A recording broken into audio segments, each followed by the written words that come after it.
स्वागत है दोस्तों आपका एक बार फिर से एक नए लेक्चर में। दोस्तों यह है प्रोटोजोआ का लेक्चर नंबर 8 यानी कि 8वां लेक्चर है और हम लोग पढ़ रहे थे रिप्रोडक्शन इन पैरामीशियम मतलब पैरामीशियम में प्रजनन। इसके पहले हम लोग अन्य कई तरह के रिप्रोडक्शन पढ़ चुके हैं जैसे कि कॉन्जुगेशन, एंडोमिक्सिस, ऑटोगैमी और साइटोगैमी।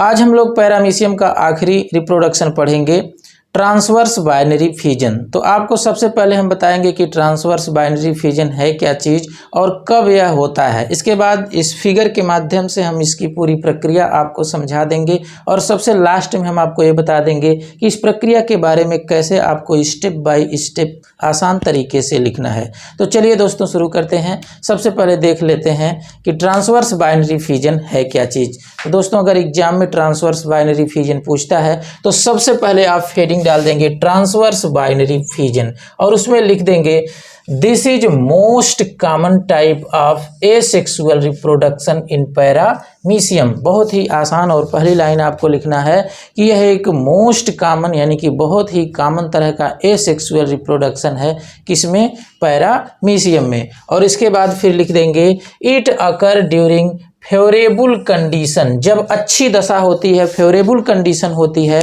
तब जो है पैरामीशियम में ट्रांसवर्स बाइनरी फिजन होता है। फेवरेबल कंडीशन मतलब अच्छी दशा। अच्छी दशा में क्या क्या होना चाहिए तो देखिए, व्हेन फूड इज अवेलेबल, जब फूड उपलब्ध हो इन लार्ज क्वांटिटी यानी कि अधिक मात्रा में, एंड टेम्परेचर इज फेवरेबल, और टेम्परेचर भी क्या हो, फेवरेबल हो, अनुकूल हो, यानी कि बहुत अधिक भी टेम्परेचर ना हो जिसमें पैरामीशियम सर्वाइव न कर पाए और बहुत कम भी टेम्परेचर नहीं होना चाहिए जो पैरामीशियम के लिए दिक्कत उत्पन्न करे। तो फेवरेबल टेम्परेचर रहेगा तो ट्रांसवर्स बाइनरी फिजन होगा। It is a unique asexual process in which, यह एक यूनिक यानी कि विशेष एसेक्सुअल प्रोसेस है जिसमें, इन विच का मतलब जिसमें, वन फुल्ली ग्रोन स्पेसिमेन, एक पूरी तरह से ग्रो किया हुआ स्पेसिमेन मतलब प्राणी या फिर पैरामीशियम समझिए, divided into two daughter individual, दो डॉटर इंडिविजुअल में यानी कि दो डॉटर प्राणी में, डॉटर इंडिविजुअल का मतलब पुत्री, डॉटर का मतलब पुत्री यानी जो नए प्राणी की उत्पत्ति होती है उसको डॉटर बोलते हैं। तो दो डॉटर इंडिविजुअल बन जाते हैं। अब लेकिन इसमें स्पेशल क्या है, यूनिक को क्यों है, तो ये लाइन इसमें यूनिक को है, without leaving the parental corps, without leaving the parental corps, मतलब कि इसका मतलब यह है कि दो नए प्राणी का निर्माण तो हो जाता है लेकिन इनके पेरेंट की कभी डेथ नहीं होती है। लाइन के हिसाब से तो अर्थ ये है कि विदाउट लिविंग यानी बिना छोड़े, द पेरेंटल कॉर्प्स का मतलब अपने पेरेंट की लाश को बिना छोड़े, लाश का मतलब डेथ बॉडी, बिना अपने पेरेंट के डेथ बॉडी को छोड़े हुए दो नए प्राणी की उत्पत्ति हो जाती है। अब बात को आप ध्यान से समझ लीजिए, अगर आप हायर कैटेगरी के प्राणियों में देखेंगे तो उनकी जो संतानें होती हैं वो ग्रो करती रहती हैं लेकिन बाद में उनके पेरेंट की डेथ हो जाती है, यानी कि जो उनके पेरेंट रहते हैं जिससे वो संतान की उत्पत्ति हुई है, लास्ट में उनकी डेथ हो जाती है। लेकिन पैरामीशियम में या अन्य और कई प्राणियों में जो यूनिसेलुलर है जिसमें बाइनरी फ्यूजन होता है, उनमें कभी डेथ नहीं होती है। इसलिए एक कोशिकीय प्राणियों को अमर कहा जाता है क्योंकि ये कभी मरते नहीं हैं। बिल्कुल वही बात पैरामीशियम में भी है कि दो नए प्राणियों की उत्पत्ति तो हो गई, नई संतान की उत्पत्ति तो हो गई, लेकिन इनके पेरेंट की डेथ नहीं हुई और ना ही डेथ कभी होती है। देखिए यहाँ पर फिगर में थोड़ा सा देख लीजिए, यह पेरेंट है और इस पेरेंट से दो पैरामीशियम बन करके तैयार हो गए लेकिन इसमें डेथ कहीं हुई नहीं हुई, इसलिए क्योंकि ये पेरेंट ही तो दो नए प्राणियों में डिवाइड हो जाएगा, तो फिर इनकी डेथ कहाँ हुई, फिर ये दोनों भी नए प्राणी में डिवाइड होंगे तो उनकी डेथ कहाँ हुई। ऐसे जो है यूनिसेलुलर ऑर्गेनिज्म जो हैं और जो बाइनरी फिजन करते हैं उसमें उनकी डेथ कभी नहीं होती है, तो इसीलिए इसको यूनिक को कहा गया है। तो आप बात को समझिएगा, without leaving the parental corps, बिना अपने पेरेंट की लाश को छोड़े हुए, यानी उनकी डेथ बॉडी को बिना छोड़े हुए नए प्राणियों की उत्पत्ति हो जाती है। आगे देखिए, the division is right angle to longitudinal axis, यानी जो इसमें डिवीजन होगा वह लॉन्गिट्यूडिनल एक्सिस और राइट एंगल से होगा। तो आप समझ गए कि ट्रांसवर्स बाइनरी फिजन है क्या चीज़ और इसमें क्या यूनिक है, ये भी आप समझ गए। अब चलिए समझते हैं process of transverse binary fission. तो देखिए, सबसे पहले हम लोग फिगर्स के माध्यम से समझ लेंगे कि ट्रांसवर्स बाइनरी फिजन कैसे स्टेप बाय स्टेप संचालित होता है। तो देखिए, यह जो फिगर आपको पहला दिख रहा है, यह पैरामीशियम कार्डेटम का एक टिपिकल डायग्राम है, यानी कि एक सामान्य सा फिगर है जिसमें सारी संरचनाएं उपलब्ध हैं जो रिप्रोडक्शन के लिए रिस्पांसिबल हैं। जिसमें आप देख रहे हैं कि यह मैक्रो न्यूक्लियस है और ये रेड कलर से बनाया हुआ माइक्रो न्यूक्लियस है, और ये देखिए कंट्रैक्टाइल वैक्यूल है। यहाँ पर देखिए ये ओरल ग्रूव है। जैसा कि आप स्ट्रक्चर वाला वीडियो अगर देखे होंगे तो ये सारी संरचनाओं को आप पहचानते होंगे, और ज़रूरी भी है, अगर आप स्ट्रक्चर नहीं जानते हैं तो रिप्रोडक्शन कैसे समझ पाएंगे। तो ये पूरी स्ट्रक्चर है। अब हमको देखना है कि किस किस चीज़ में चेंजिंग हो रही है। तो 4 चीज़ों में चेंजिंग होगी। सबसे पहले हम मैक्रो न्यूक्लियस देख लेंगे, उसमें क्या क्या परिवर्तन हो रहा है। फिर इसके बाद हम माइक्रो न्यूक्लियस देख लेंगे, इसमें क्या क्या परिवर्तन हो रहा है। और फिर इसके बाद हम कंट्रैक्टाइल वैक्यूल देख लेंगे, फिर ओरल ग्रूव देख लेंगे। तो क्या क्या परिवर्तन हो रहे हैं वो हम स्टेप बाय स्टेप देखेंगे। ये आप इस तरह का एरो लगा लेंगे ताकि और भी क्लियर हो सके कि किस तरफ प्रक्रिया चल रही है।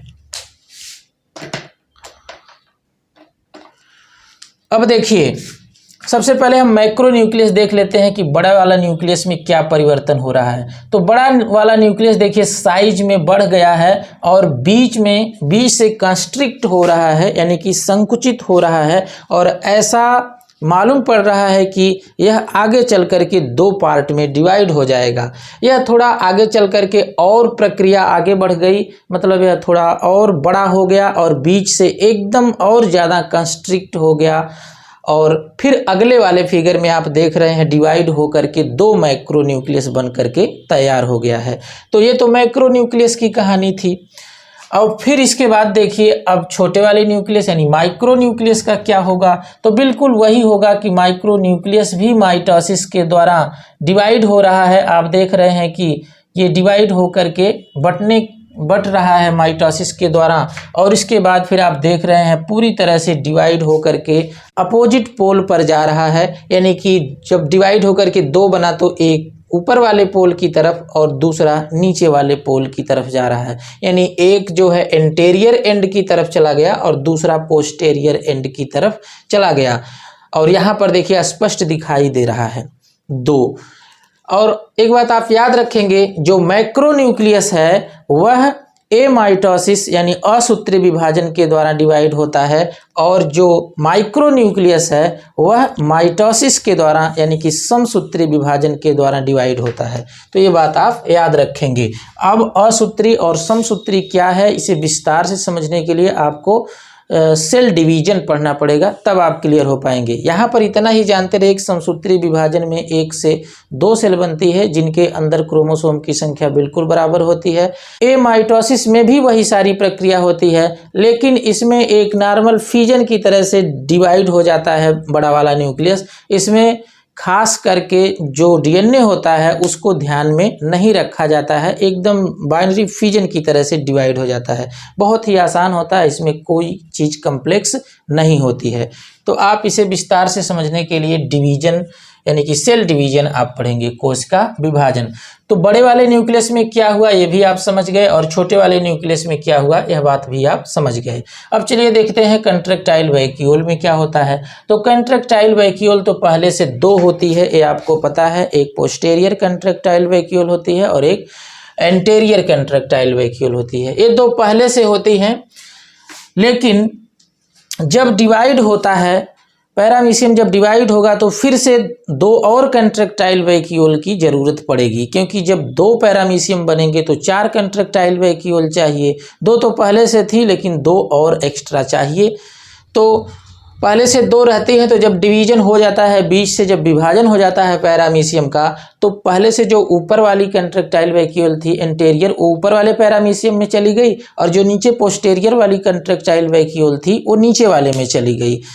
लेकिन अब एक एक की जो और आवश्यकता है वो फिर से देखिए यहाँ एक एक नई कंट्रेक्टाइल वैक्यूल बनेगी। देखिए यहाँ लिखा गया है न्यू कंट्रेक्टाइल वैक्यूल, नई कंट्रेक्टाइल वैक्यूल बन जाती है, एक नीचे वाले पैरामीशियम के लिए और एक ऊपर वाले पैरामीशियम के लिए। क्लियर हो गया। अब देखिए ओरल ग्रुप में क्या परिवर्तन होता है माउथ पोर्शन में। तो ये देखिए पहले से तो ओरल ग्रुप रहता ही है एक, और दूसरे स्टेप में आप देख रहे हैं कि ओरल ग्रुप धीरे धीरे क्या हो रहा है, गायब हो रहा है, और अगले स्टेप में ओरल ग्रुप 2 बन रहा है, एक एंटेरियर पोर्शन के लिए और दूसरा पोस्टेरियर पोर्शन के लिए बन रहा है, क्योंकि 2 चाहिए, आगे 2 पैरामीशियम बनने वाले हैं। फिर इसके बाद देखिए यहाँ पर पूरी तरह से डिवाइड हो चुका है, बस केवल लगा हुआ है एक दूसरे से, और यहाँ पर 2 ओरल ग्रुप बन करके तैयार भी हैं, एक ऊपर वाले पैरामीशियम में, एक नीचे वाले, और यहाँ तो पूरा बन करके तैयार ही हो गए हैं। बाकी साइटोकाइनेसिस में क्या होता है कि यहाँ तो पूरा सेम है, अंदर की स्ट्रक्चर ही डिवाइड हो रही है।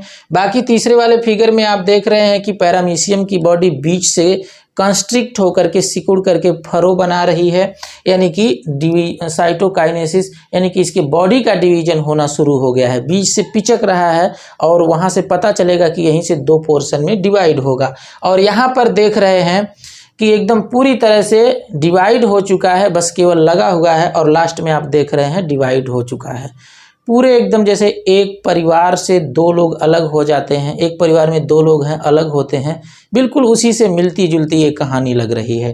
क्योंकि पहले आप देखेंगे कि थोड़ा थोड़ा पहले तो अंदर अंदर काम होता है, मतलब अंदर अंदर मनमुटाव होता है। तो आप देख रहे हैं इसमें पहले अंदर अंदर सारी चीज़ें डिवाइड हो रही हैं, बाहर से कुछ पता नहीं चल रहा है कि आगे डिवाइड हो जाएंगे। वैसे घर में भी होता है कि अंदर अंदर चलता रहता है, लेकिन बाहर से सब लोग जानते हैं कि कुछ नहीं है। तो सारी चीज़ें तो कॉमन होती हैं, जब एक कॉमन परिवार होता है, जब एक संयुक्त परिवार होता है, तो सारी चीज़ें घर की उपयोग होने वाली सारी चीज़ें कॉमन होती हैं। लेकिन बाद में जब डिवीज़न हो जाता है, परिवार का विभाजन हो जाता है, तो उसमें हर चीज़ को फिर से डबल करना पड़ता है। अगर 2 परिवार है तो हर चीज़ 2-2 चाहिए, जितनी भी उपयोग की चीज़ें हैं सब 2-2 चाहिए। तो बाद में फिर जो है बाहर से भी पता चलने लगता है कि अब ये लोग अलग होने वाले हैं, और अल्टीमेटली लास्ट में अलग हो ही जाते हैं। तो लगभग उसी से रिलेट कर रही है सारी प्रक्रियाएं। पहले अंदर से परिवर्तन होगा, यानी कि अंदर डिवीजन होगा, जैसे कि micronucleus, oral group, contractile vacuole, और फिर बाद में बाहर से यानी कि इसके बॉडी में भी डिवीजन हो जाएगा, और लास्ट में 2 पैरामीशियम बन करके तैयार हो जाएगा। बाकी ये देखिए कंट्रेक्टाइल वैक्यूल है, मैंने दिखाया हुआ है, और पहले से भी आप जानते हैं यह micro nucleus division by mitosis, यानी माइक्रो न्यूक्लियस का डिवीजन बाय माइटोसिस के द्वारा हो रहा है। ये देखिए न्यू ओरल ग्रुप फार्मिंग, यानी नया ओरल ग्रुप बन रहा है। यहाँ पर देखिए ओरल ग्रुप डिसअपीयरिंग, यानी कि ओरल ग्रुप धीरे धीरे डिसअपीयर हो रहा है। तो दोस्तों इसकी मैकेनिज्म क्या है, फिगर के माध्यम से कैसे समझना है, ये पूरी बात आप समझ गए हैं। अब चलिए हम देख लेते हैं कि इसकी प्रक्रिया में स्टेप बाय स्टेप बिल्कुल आसान तरीके से आप लिखेंगे कैसे। तो चलिए आप हेडिंग डाल देंगे process of transverse binary fusion, और इसमें लिखेंगे in this process the micronucleus start division by the process of mitosis, यानी कि इस प्रक्रिया में माइक्रोन्यूक्लियस स्टार्ट डिवाइडिंग, यानी कि माइक्रोन्यूक्लियस डिवाइड होना स्टार्ट कर देता है। सबसे पहले माइक्रोन्यूक्लियस डिवाइड होना स्टार्ट कर देता है by process of mitosis into 2 daughter micronuclei, 2 daughter micronuclei में डिवाइड होने लगता है, which move in opposite end of body, जो डिवाइड होकर के अपोजिट एंड की तरफ मूव करने लगते हैं। बॉडी के अपोजिट का मतलब एक दूसरे के उल्टा, ये देखिए नीचे की तरफ जा रहा है तो ये वाला ऊपर की तरफ जा रहा है, तो एक दूसरे के अपोजिट जो है मूव करना शुरू कर देते हैं। दो बन जाएंगे तो फिर अपोजिट मूव करेंगे, एक एंटेरियर की तरफ चल जाएगा और दूसरा पोस्टेरियर की तरफ आ जाएगा, तो मूव कर जाएंगे। इसके बाद है साइमल्टेनियसली मतलब साथ साथ द मैक्रोन्यूक्लियस इलांगेटेड, मैक्रोन्यूक्लियस यानी बड़ा वाला न्यूक्लियस भी साइज में बढ़ जाता है, and constricted in the middle, और मध्य में बीच में कंस्ट्रिक्ट हो रहा है, देखिए बीच में कंस्ट्रिक्ट हो गया है, दब गया है, धंस गया है या बीच में पिचक गया है, तो कंस्ट्रिक्ट हो गया है। एंड लेटर और बाद में डिवाइडेड ट्रांसवर्सली, और ट्रांसवर्सली डिवाइड हो जाते हैं, डिवाइडेड ट्रांसवर्सली, और बाद में ट्रांसवर्सली क्या हो जाते हैं, डिवाइड हो जाते हैं, divided transversely by A mitosis, किसके द्वारा डिवाइड होते हैं, बाई ए माइटोसिस, यानी कि असूत्री विभाजन के द्वारा माइक्रोन्यूक्लियस भी बीच से क्या हो जाते हैं, डिवाइड हो जाते हैं। तो माइक्रोन्यूक्लियस डिवाइड होकर के अपोजिट पोल पर चला गया और फिर माइक्रोन्यूक्लियस भी डिवाइड हो गया। फिर आगे अब देखिए क्या डिवाइड होने वाला है, two oral groove now begin to form, यानी कि अब दो ओरल ग्रुप बनना स्टार्ट हो गया है। अब ओरल ग्रुप को सबसे पहले हम लोग माइक्रोन्यूक्लियस को डिवाइड करके अपोजिट पोल पर भेज दिए और इसके बाद फिर मैक्रोन्यूक्लियस को भी डिवाइड कर दिए, और अब ओरल ग्रुप जो है दो बनना चालू हो जाएगा। मतलब कि पहले से तो एक था ही, लेकिन दो ओरल ग्रुप बनना स्टार्ट हो जाएगा। One in the anterior portion, एक कहाँ जाए, एक कहाँ बनेगा, एंटेरियर पोर्शन में, and other in posterior portion, और दूसरा जो है पोस्टेरियर पोर्शन में बनेगा, एक एंटेरियर पोर्शन में और दूसरा पोस्टेरियर पोर्शन में। बाकी मैक्रोन्यूक्लियस और माइक्रोन्यूक्लियस की कहानी हो चुकी है। Two original contractile vacuole remain one in each half, यानी दो ओरिजिनल कंट्रैक्टाइल वैक्यूल जो है, ओरिजिनल कंट्रैक्टाइल वैक्यूल का मतलब दो कंट्रैक्टाइल वैक्यूल पहले से थी, देखिए दो कंट्रैक्टाइल वैक्यूल पहले से पेरेंट के अंदर है, तो डिवाइड होने के बाद वो पड़ी रहेंगी पहले से दोनों हाफ में, एक ऊपर वाले हाफ में यानी कि आधे वाले भाग में और एक नीचे वाले हाफ में, मतलब कि एक एंटेरियर भाग में और दूसरा पोस्टेरियर भाग में वो पहले से पड़ी रहेंगी, यानी कि वहीं पर पड़ी रहेंगी। डिवाइडिंग पेरेंटल इंडिविजुअल, यानी जो पेरेंटल इंडिविजुअल डिवाइड हो रहे हैं उसमें पहले से एक एक कंट्रैक्टाइल वैक्यूल पड़ी रहेंगी, एक एंटेरियर पोर्शन पे और दूसरा पोस्टेरियर पोर्शन पे। आगे क्या होगा, two new contractile vacuole are later formed, और बाद में, लेटर का मतलब बाद में, फॉर्म्ड का मतलब बन जाती है, टू न्यू कंट्रैक्टाइल वैक्यूल का मतलब दो नई कंट्रैक्टाइल वैक्यूल बाद में बन जाती है। And two new buccal structure are also appear, और दो नई बकल स्ट्रक्चर भी बाद में बन जाती है पूरी तरह से। बकल स्ट्रक्चर मतलब माउथ पोर्शन बाद में दो नया बन जाता है, और दो नई कंट्रैक्टाइल वैक्यूल भी बन गई, क्योंकि एक ऊपर वाले पैरामीशियम में चाहिए और एक नीचे वाले। आगे क्या होगा, एट दिस टाइम, इस समय, constriction furrow appear near the middle of body, इसी समय पैरामीशियम के मध्य बॉडी में, मध्य शरीर में कंस्ट्रिक्शन फरो बनना चालू हो जाएगी। देखिए कंस्ट्रिक्शन फरो बन गई है। कंस्ट्रिक्शन फरो का मतलब क्या होगा कि एक खांच बन जाती है। कंस्ट्रिक्शन का मतलब सिकुड़ी हुई, और फरो का मतलब एक बॉडी में खांच बन जाती है। जैसे आप अगर कोई चीज़ तोड़ें तो पहले एक खांच बनती है। जैसे आप मान लीजिए कि आटा है, आटा कभी गूँथे होंगे, तो अगर आटे को आप इस तरह से करके लंबा सा और बीच से अगर आप ऐसे ऐंठें तो बीच में एक पहले खांच बन जाएगी और आपको यह पता चल जाएगा कि यहीं से यह जो है टूटेगा। तो उसी तरह से पैरामीशियम के अंदर भी एक खांच बन जाती है और यह पता चल जाता है कि यहीं से पैरामीशियम टूट करके अलग हो जाएगा। आगे है constriction furrow deepens and cytoplasm is completely divided. जो कंस्ट्रिक्शन फरो होती है वो धीरे धीरे डीपेंस मतलब कि धीरे धीरे गहरी होती जाती है और लास्ट में पूरी तरह से ये साइटोप्लाज्म यानी कि इसकी बॉडी पूरी तरह से डिवाइड हो जाती है। As a result of which, इसके परिणाम स्वरूप, 2 डॉटर पैरामीशिया आर फॉर्म्ड, इसके परिणाम स्वरूप 2 डॉटर पैरामीशिया बन करके तैयार हो जाते हैं।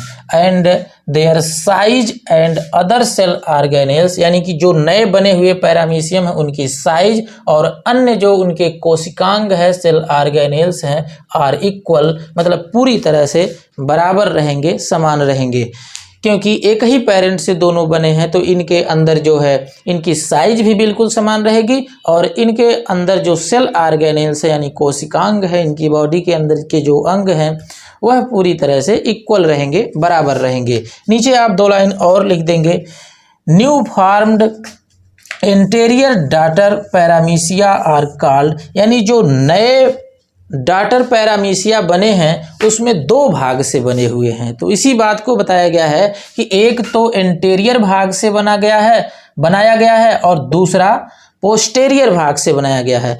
तो जो नया डॉटर पैरामीशिया इंटीरियर भाग से बना है उसको प्रोटर बोलते हैं। प्रोटर ये शब्द आप याद रखिएगा, प्रोटर। तो आप ट्रिक मत लगाने लगिएगा कि प्रोटर से पोस्टेरियर है तो इसका मतलब कहीं पोस्टेरियर वाले भाग से प्रोटर नहीं बनता है, तो ऐसा नहीं है।